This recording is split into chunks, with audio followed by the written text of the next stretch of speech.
new Mindcrime Liberty Show with me, Stephen Dobson, and him, Tim Patton. Today we discuss, is marriage slavery? Tim. Well, we've discussed, is wage slavery, and what is slavery, and is Aristotle right about slavery? So I think the next relevant topic here to discuss is the social institution of marriage slavery?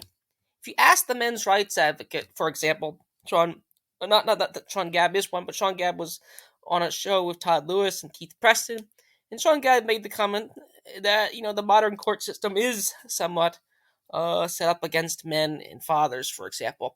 And this is the MRA claim that men's rights advocates make, that the court systems are very much against them. Now, who's also in agreement with this claim is many historical feminists. Maybe not all historical feminists, but a lot of them would definitely view marriage as a kind of slavery. And if you look at if you read Unwin's Sex and Culture, if you read about the Roman system of marriage, as well as some more recent systems of marriage and marriage laws, the woman has an inferior status to the husband in the relationship. Can they, property ownership, various other things as well. Who can get divorced, for what reasons? And again, the classic story is Christianity somewhat raised the status of women vis-a-vis Roman times. So again, modern people, interestingly enough, despite this historical baggage, including women, continue to get married at a pretty decent rate. Is it as high as it sometimes was? No, but it is still not zero. So you don't see slavery as existing in the American South. Maybe you see it in the Saudi Arabia or someplace like that, but that's more like using visas and other methods. Or North Korea, that's a little different. We don't see slavery existing today, but you still see marriage existing. You see lots of marriage existing, and it's still viewed, for the most part, even by secular left people, as something like Charles Murray would make the comment that people think left and live right. One of the ways people live right, so to speak, is by getting married. Continuing, plenty of elites stay married. Now they might get remarried. They might have, I think Bill Gates had an open wife period or something like that. There might be weird wrinkles in this thing, but elites still get married at a pretty high rate, and stay married too. So now, marriage itself, to go back to Plato, all the way back to Plato, is the quote unquote traditional monogamous marriage is not. If you go back to the 60s, if you think about the 60s cultural revolutionaries, one of the institutions they did want to overthrow is marriage. Not all of them, but some of them. And I think they viewed it as a conservative bourgeois institution, or like a traditional institution here. And, Plato viewed free love amongst the guardian class as the ideal.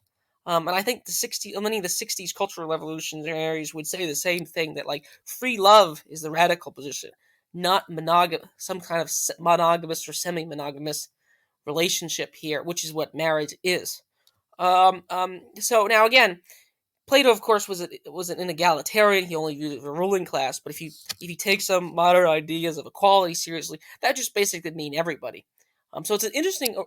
I always thought that in the Republic, this is an interesting social arrangement here of how to create children. You don't know, he describes it. Plato describes it as you don't know your children, so then you don't put any specific emphasis on any one of them. And then so I think that's an interesting system, so to speak, here. Now, if you move the ball back to today here, I've, not to go too personal, I've never had a girlfriend, never had a wife or fiance, and part of the reason I think I don't have one is I don't really have much direct interest in it, so to speak, here. And actually, the Bible backs me up. And partly is because, as Proverbs would say, it's better to live in a desert than with a quarrelsome and nagging wife. That's a quote that doesn't oftentimes get repeated on posters of certain, mainline Christian churches here. But that to me is a good quote here. And you do see the rise of unhappy men in marriages here. Now whether that always exists is a good question, but I do think it exists somewhat today here. So I do think there is that phenomena existing here, that there is men walking away from marriage. And actually, if you look at the late Roman period, I think Paul Gottfried was saying that men's groups, like men's sporting groups, like the ruling patrician men sort of started dropping out of society in the sort of the late Roman period here. So that's another interesting historical parallel here. Although Roman parallels with the United States can get overblown very quickly here. Swithin and Why Do People Have Children episode asked me why I don't have any children, and I responded at the time by saying no clue. But upon further review, I'd say a practical answer is I don't have the social arrangement, aka wife, girlfriend, blah blah blah, to have one. So that's something that's happening less. People getting married, and I'm not the only one. People are getting married later. People are getting married somewhat less, although it's hard to tell with these statistics. Because it's hard to tell to derive a trend, but I think it is going down compared to certain periods in the past. It might have bumped up a little bit, it might bump down a little bit. And a society without children doesn't grow. So, one of the problems that the West in particular, but also Southeast Asia, China, almost anywhere except parts of the Islamic world and Africa, have at or below replacement levels, or maybe slightly above. Of course, Israel, one of the few societies that doesn't, that's developed. Now, the United States and parts of Utah are probably above, but on average, it's just barely above in that sense. So, if people aren't getting married, people aren't having children at the same rate they do, or if people are getting married later, people aren't having children. So the question is, why aren't people getting married? To me, that's never a good question. And I do think one of the things that hangs over is the question of, is marriage slavery here? Because you're committing yourself, and the courts are endorsing it. So it's not merely friendship here. Because if you and me don't have any, you and me, Swift, I would say, are friends, but we don't have any legal commitments to each other in the same way that a husband and wife has legal commitments. Like if you break up, the house gets split, there are payments made, and so forth here. But with friends, it doesn't really exist. It doesn't really exist in a meaningful sense here. Now, children are an interesting wrinkle, like who owns or who has primary guardianship over the children here. So that's one of the reasons why marriage is different than friends, because of the existence of children here. So maybe children just create slave-like obligations to the parents here. This goes into sort of why abortion should or should not be allowed, or why contraception should or should not be allowed here. But it is interesting that modern people continue to get married, considering all the historical baggage to say it is. I think part of the reason is there's no better way to have children here. The sort of Plato system hasn't been tried, and people don't seem to want to live in a commune big enough to make that work. The kind of Soviet system of just having birthing. Not that they ever tried this.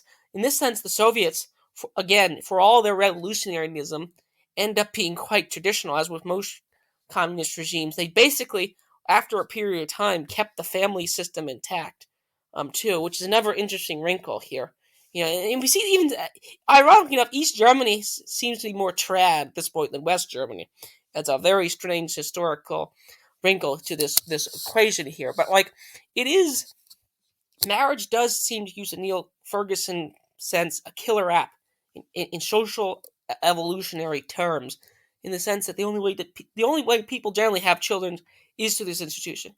But it's a problem if many leading intellectual figures of the day, or the logic of that intellectualism, leads it to be slavery. So, Swithin, do you think marriage is exploitative to either party? Again, you have the MRAs, you have the feminists. They both seem to hit on true insights here. And again, unlike with friends, there's no legal commitment if a falling out happens. But if a falling out happens between a husband and wife, especially if you're quite wealthy. I mean, we both follow Keith Preston on Facebook. There was a story that came up 2 days ago of some rich guy. He adopted his wife's children, and then 10 years later, the wife wants a divorce, and now the rich guy has to pay alimony payments to all the adopted children, which is that. To me, that looks like exploited to the men. Now, again, if I ask a feminist and they say, well, if the husband forced me to have sex or whatever, they'd say, well, that's exploitive to me. So I'm sure you can find examples going the other way, at least on the social terms here. So there is an economic angle to this too. So Swithin, what do you make of this? Is modern marriage, as well as historical marriage, slavery, and why do people continue doing so? And what do you make of my overall comments on the is marriage slavery question? I think it's insofar as either party agree to be married, then it isn't slavery in like an essential sense. So, for instance, insofar as you think it's possible or legally enforceable, the voluntary slave, a la Walter Block, isn't really a slave in the sort of classic sense of, well, we lost the war, we're going to take you and sell you. Now, there would be scenarios in which you could create in which, there were certain social conditions that basically forced you to sell yourself into voluntary slavery. And so then that is slavery. But that's really a cause of the social situation around it rather than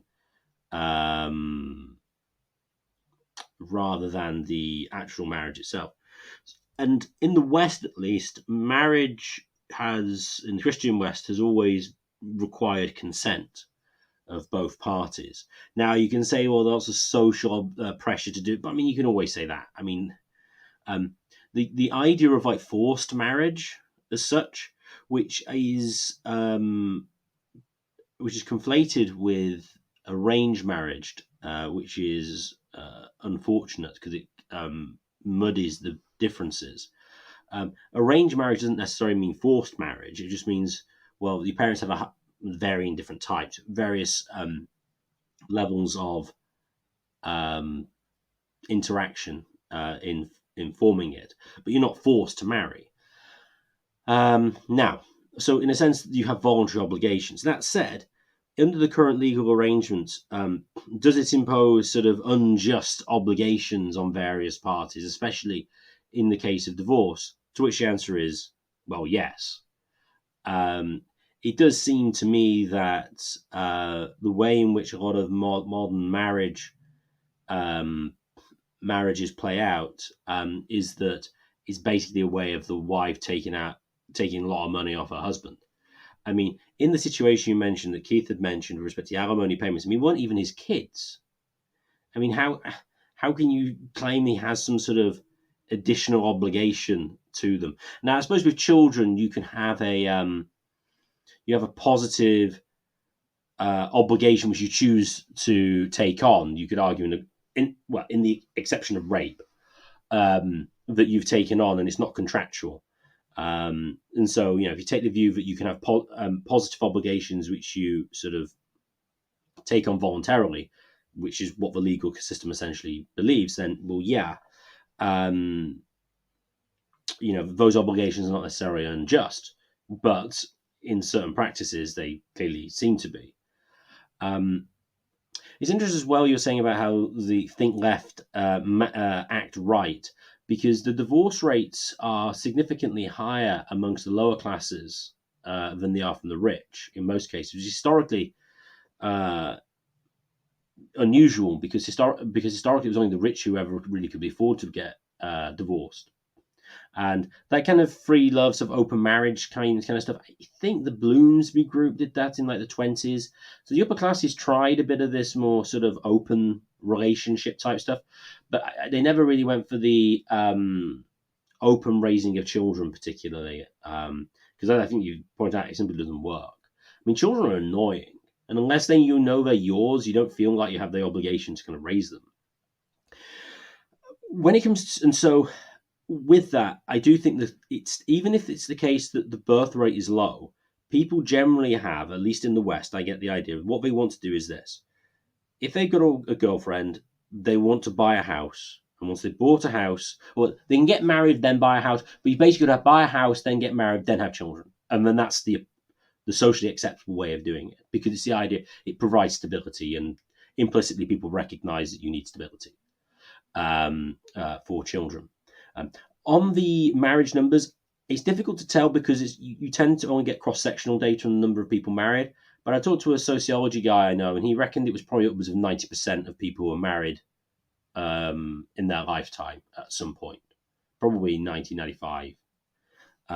So there's a lot of people who do get married. Now, what I would also say though is this: even those people who don't get married would historically been considered common law marriages as well, because the question here is: do you take marriage merely to be the legal arrangement or kind of the sociological arrangement, which aren't necessarily separate? But I mean, clearly, it's the case that a lot of people who are not married effectively are, and historically would have been considered so. I mean, they live in their own abode, they have children together, and they do not live with their parents. Well, of course they're married. I mean, how else would you describe it? So it'd be interesting how the courts deal with that kind of thing going on, because I suspect, given the decline of actual paper marriage, they might bring in things effectively like common law marriage to create sort of obligations, particularly for fathers, in the case of, well, you've broken up, but like the kids are kind of destitute. It's like, well, we need some arrangement to basically, well, someone's got to pay for the kids because you can't just leave the kids to die. Well, it's going to be you, not everybody else. So those have been my sort of broad brush views on the matter so far. In terms of the logic of the argument here, Keith Preston has a great essay as well. You get this with other anarchists, with other social liberals here on is anarchism the end, so to speak. That wasn't the title here, but I do think that if you take certain arguments of certain Protestants, certain Lockean liberals, and for that matter, Rothbardians and others, as well as Marxists, they do have a trajectory of liberating the individual. And of course, we had traditional Catholics on, like Rick Story and some others, that view this as as at best a mistaken, at worst an outright evil project. And one of the primary ways the individual gets, so to speak, rooted into society is through marriage, and it's a kind of social right, by traditional, tradition. As the think left, live right type thing.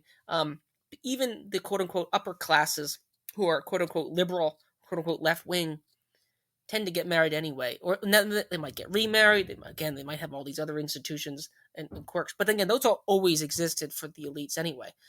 That's not a surprise here, but it is interesting that people continue to do so. So my question for you, Swithin, is: you made the comment about the voluntary slavery is in some sense not really a slave here, and that's true here. But Walter Block would also, there's a classic debate in libertarianism about, can you sell yourself into slavery? And if you think about what a marriage is, you could call that by and it sounds somewhat laughable to say, but I think if you look at an unhappy marriage, it does start looking a lot very slave like here. Are you signing yourself up to a contract into the future, which you're sort of committing? You're making commitment into the future, which you may not be able to make or not make. That's one problem, and B, it is there is an uncertainty about the future. You're not committing physical goods. It's one thing to say, like, it's sort of like student debt in that sense. It's one thing to take a mortgage out on a car or a house, because the bank could just repossess, or the state or whoever is doing it could just repossess the house. But a marriage, you're sort of selling your future labors, and you're sort of offering to live in an abode together. In that sense, it's very much like it's a kind of slave institution. And like if you go to like the Christian context, you do have this idea of you have to own each other's bodies in a sense. You have to give up each other's bodies here.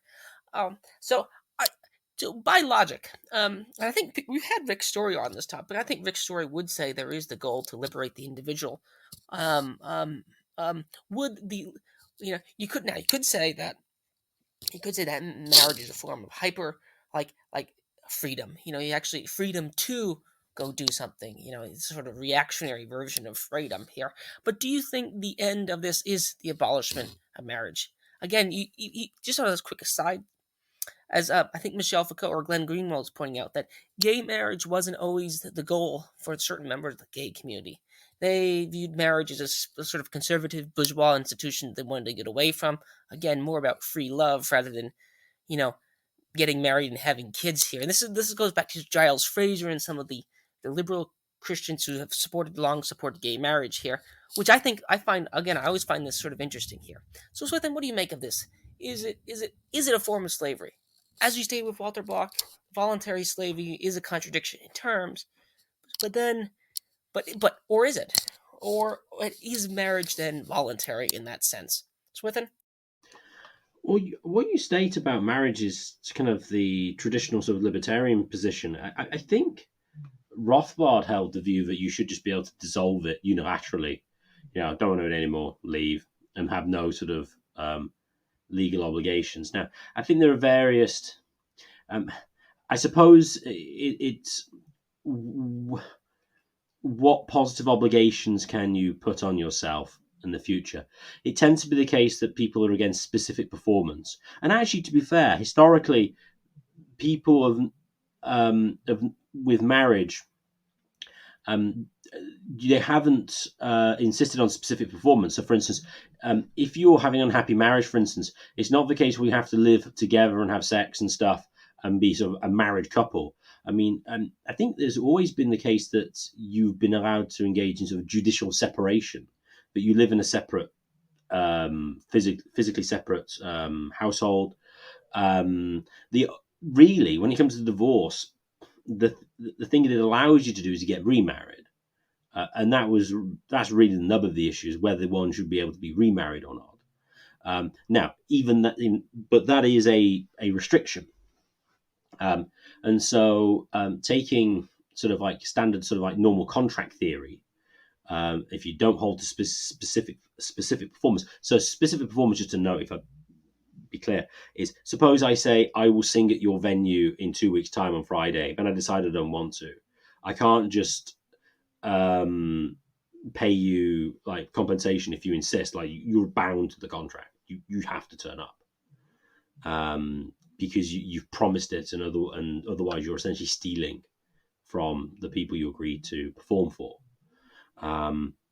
Now, but there's various ways you can do this differently. With like Rothbard likes the performance bond, where you agree to say, well, if I don't turn up, you can take this type of money, and that's perfectly reasonable because you can alienate things that you own, but since your will is inalienable, then you can't tie it into the future. So you can have any form, you can have some form of contracts. It's just that you can't. People can just legally just leave them, and basically the only thing you can get from them is compensation, because you can't get them to do something. Whether you can stop them from doing something is another question. Because I'm not exactly. That's an interesting question, because the most similar thing actually to traditional marriage, in which you can have judicial separation, is actually a non-compete agreement. So if you leave that contract, under sort of libertarian legal theory, would you be able to go and work for somebody else, or is that a form of specific performance? Or maybe it's a case that if you were to do so, you agree to pay them. I suppose that would probably be the way to do it, and they would then create the contract as such that it would be so prohibitively high, even if you left, you wouldn't work for a competitor. The non-compete agreement, again, a way in which firms can prevent their investment being wasted. So if you train someone for ages and spend loads of money, you don't want them to leave and work for somebody else, because, well, you've wasted all your investment. This is why, for instance, the East Germans didn't like people leaving East Germany and going to work in West Germany, because, well, they'd lost all their investment.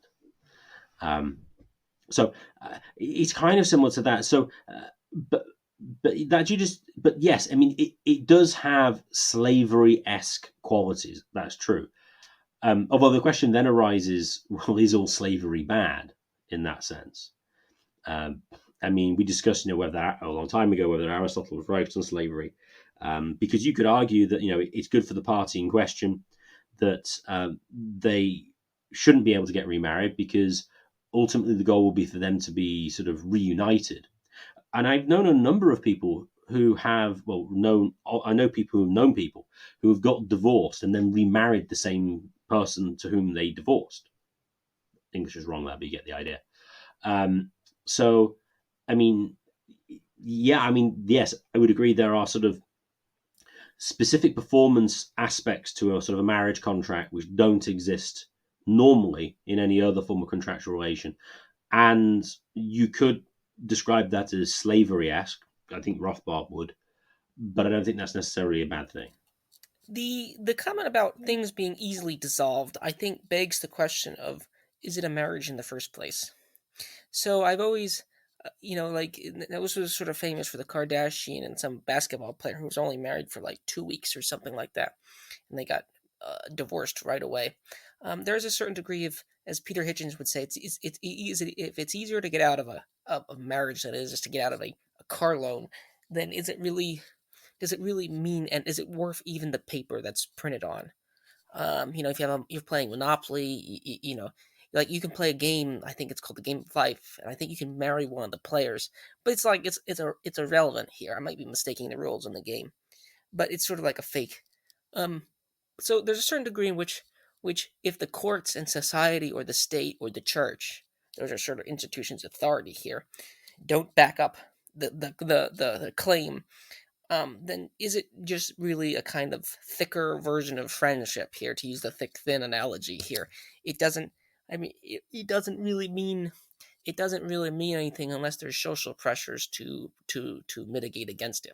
Here in the United States, and don't ask me how I know this, is for tax reasons. There is a movement of people who get married but don't get married, i.e., because it might be a bigger tax bill for them to combine their assets than it is to keep their assets together. They'll have just a church ceremony to recognize their marriage, but they won't file it with the state. Now, whether this actually is a marriage or not, it's sort of like a Wittgensteinian question of whether a hot dog is a sandwich here, like in that sense here. But I do think it's a problem. I think this is one of the problems that like people like Rick Story and Doug Wilson have when they criticize liberalism. That the state is sort of schizophrenic on this. On the one hand, it wants to liberalize people. On the other hand, it still extracts revenue from people via marriage, for children, for alimony payments, and so forth here. So what do you make of the claim that if it's easily dissolvable, why even bother? You know, like if like marriage is supposed to be forever, or at least a long period of time. And if everyone just sort of, breaks up within a few years or a few days, how is that different than just having a girlfriend or just having, a friend? It just doesn't seem to matter in any meaningful sense here. And actually, one of the problems that people today have is like there's no set end date or set start date for the relationship here. So it does provide a start and end date for a relationship in a way that uh, you don't have in that sense. So maybe this goes back to this: slavery is good here. It does sort of trap you in the situation here. I mean, Slavoj Zizek writes a book called "The Freedom of a Forced Choice." It's like, so like once you commit to it, you're sort of stuck into it. It's a lot of cost to get out of. Now, again, the costs of getting out of it have gone down, but if you lower the costs, make it easily dissolvable enough, then like, what's the point of even saying it's a bond to begin with? That would be my question, Swithin. What do you make of that comment? Well, the obvious reason why it would have sort of weight socially would be in the case of children. In the absence of children, it seems to have significantly less weight, because as a social unit, it's not really as relevant. Psychologically, though, it does, you with sex and with the hormones, especially with women, I think it sort of brings you psychologically a lot closer than non-sexual relations do. And so, from an individual level, it would seem more of a break than a friend just breaking up. Now, that said, you could argue that that's because we have an impoverished view of friendship. You could argue. So, I mean, Anselm in the monastery was very upset because one of his friends had been away for a long time, and he said so in his public letters. But there does seem to be, at least biologically and hormonally, something different with that. With the start date, you're right. I mean, I remember reading an article about someone had done marriage research or relationship research, and said that the major difference with marriages that survived and those that didn't was the difference between what he said, sliding and deciding.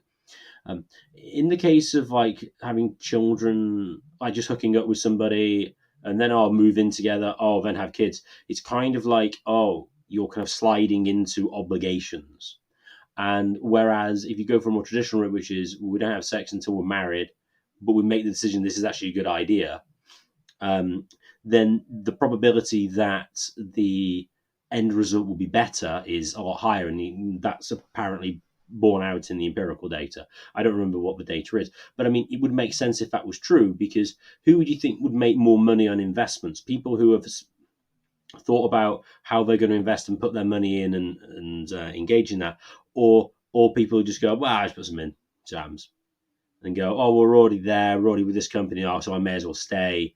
It's easier to put the money into the dividend reinvestment scheme for that company, and we don't do it to another one. It's like, well, that's probably not setting you up for maximum financial performance. Marriage definitely has importance when it comes to children. Otherwise, quite significantly less so, I would say. But in most cases, children can and do result, so therefore it is important. And of course, I mean, even if it's not important then, I mean, if you were to get married later or have children with somebody else, then the sort of baggage that you bring from earlier relationships, etc., would then, could and does impinge on the quality of the one thereafter. And so it can kind of have longer term impacts than it seems to have at the time. My final short question here is, why do people continue doing it? I mean, again, I think we sort of went over the issues of why do people continue doing it, but there's been a huge kind of cultural evolution here, at least in intellectual ideas, over the past 100, at least 60, if not 150 years, in the sense that people's ideas on lots of things have changed. One of them is slavery, of course, here, where if you ask Jefferson Davis, if anything, Jefferson Davis would tell you that slavery is a positive good, taking the old Greek Aristotelian argument seriously here, and there's a whole book about this. It's a Christian good. Actually, some liberal Christians will point that out here. That was the actual existing view at the time. Here, it's not that contradictory. Actually, if you read the position, if anything, it does put obligations on the quote unquote slave holder here, but there's a number of things that have changed in the past 150 years, for better or for worse. Yet people still do this institution here. Do you think this institution will continue, Swithin? I do. I think, for one thing, that the Lindy principle, it's over 2,000 years old. It's probably going to continue lasting in the future. As we point out, the alternatives, the Platonic theme of like communal raising, doesn't seem to come to fruition here. That just seems like a mess. That seems like something a cult would do. Although maybe eventually a cult will do it, and then they'll do it very well. But that seems to create icky legal liabilities. But again, this is where this is where the anarchists and the left and right wing anarchists, as well as the Marxists, would just say, well, this is just a different, non-traditional social technology. So why not allow it? I would if there's some, if in panarchism there's a stand that wants to do this, Plato is stand, Guardian is stand. I mean, I don't see any in principle objection to it. You could argue that the Mormons sort of did this. I think some of the founders of the Mormons had like 40 wives and 1,000 grandchildren or something crazy like that.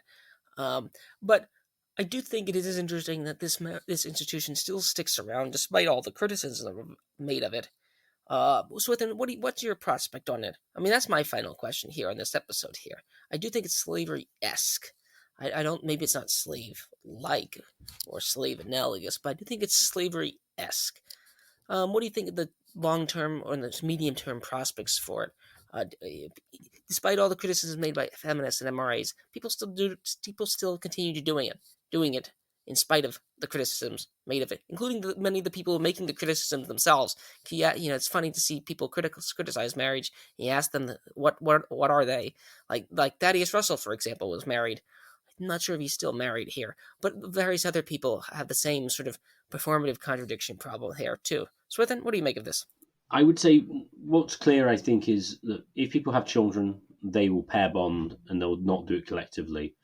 And for that reason, on sort of like a practical sort of matter, marriage will always exist. Because raising children collectively doesn't work, and I don't see any prospect that it would work. Now, whether this is everyone then goes to get legally married, I suspect it will decline to some extent. It might show your sort of social status in some respects, but I do think, as I said before, to the extent that official marriage declines, sort of common law marriage will come back through the back door, particularly with the deal with children. So I think it will be a permanent institution. I can't really see it going. I mean, we could get polygamy, but again, that's still sort of formal, sort of legal arrangement. So yeah, I think it will continue, and if it drops out in the paper form, it'll come back in some form of common law marriage of some description, but they won't call it that because that'd be reactionary. I just now like to thank everyone for listening. If you enjoyed this podcast, please share it with your fans and family, and subscribe to us on Podbean and on YouTube. The more subscribers we get, the higher we get in the search rankings, and the more people can access this material. And if you'd like to contact the show for any reason at all, please contact us at mindcrimelibертyshow@gmail.com. That's mindcrimelibертyshow@gmail.com.